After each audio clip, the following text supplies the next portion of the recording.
Balik lagi dengan saya di channel Jarwak Fish, channel yang membahas seputar dunia ikan dan air.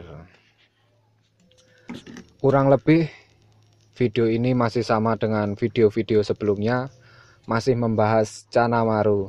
Dan kebetulan kali ini yang mau saya bahas adalah tentang proses bagaimana saya mempersiapkan kolam atau media untuk sepasang Cana Maru ini supaya bisa bertelur lagi.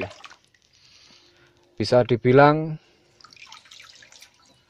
menurut pengalaman dan pengamatan saya, si Cana Maru itu bakal memasuki masa birahi 25-30 hari setelah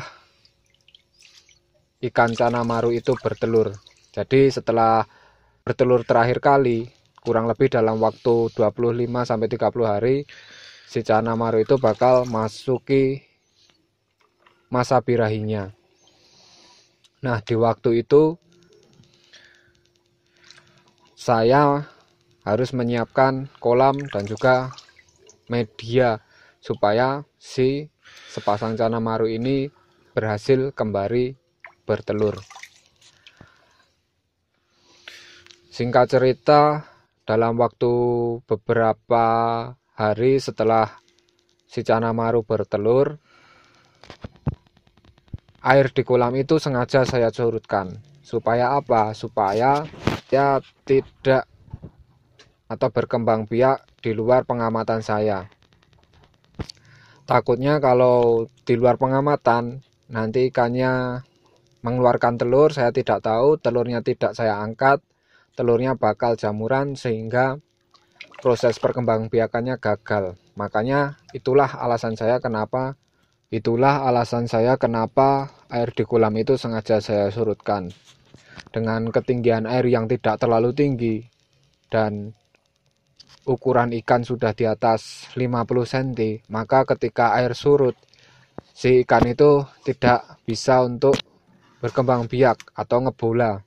Karena untuk ngebola itu perlu ketinggian air yang lumayan dalam ya. Kemudian langkah berikutnya adalah ketika sudah memasuki 25-30 hari itu, ganggang-ganggang air yang ada di kolam yang sebelumnya lumayan menutupi kolam, saya singkirkan dan saya sisakan sedikit dengan maksud dan tujuan menurut pengamatan dan pengalaman saya, ketika air di kolam itu sudah tinggi, si Cana Maru itu bakal menarik tanaman air ini, mengumpulkan dalam satu titik, dan setelah dirasa cukup, si sepasang Cana Maru ini bakal ngebola dan bakal mengeluarkan telurnya di bawah media yang sudah disiapkan oleh ikannya sendiri itu tadi, yang berupa ganggang air. Makanya ketika ganggang airnya penuh, otomatis pengamatan atau proses pengamatan saya bakal lebih sulit karena tidak tahu di mana si Cana Maru itu membuat sarang ya. Kalau ganggangnya sedikit kan kelihatan gitu loh ikannya. Kemudian mungkin salah satu faktor pendukung kenapa sepasang Cana Maru ini bisa berhasil berkembang biak, karena di sekitar kolam ini banyak sengaja saya taruh beberapa tanaman yang mungkin membuat suasana kolam itu menjadi teduh, dibarengi dengan beberapa kayu yang saya masukkan di kolam dengan harapan kondisi kolam itu paling tidak bisa hampir menyerupai habitat si Cana Maru ini. Dan salah satu poin terpentingnya adalah tentang usia dan ukuran ikan Cana Maru.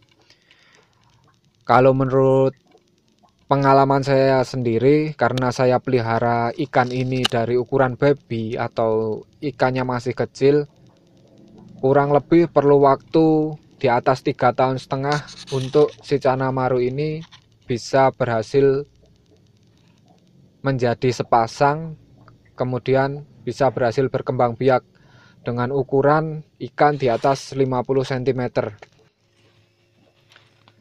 Jadi ya mungkin memang usia segitu ya, usia di atas 3,5 tahun ikan cana maru itu bisa mulai berkembang biak. Itu menurut pengalaman saya. Mungkin di luar beda cerita, saya juga nggak tahu. Kalau di tempat saya seperti itu. Mungkin ini saja video yang mau saya sampaikan kali ini. Tunggu dan nantikan kelanjutannya jika kalian penasaran tentang proses saya membreeding atau mengembangbiakan sepasang cana maru yang ada di kolam ini.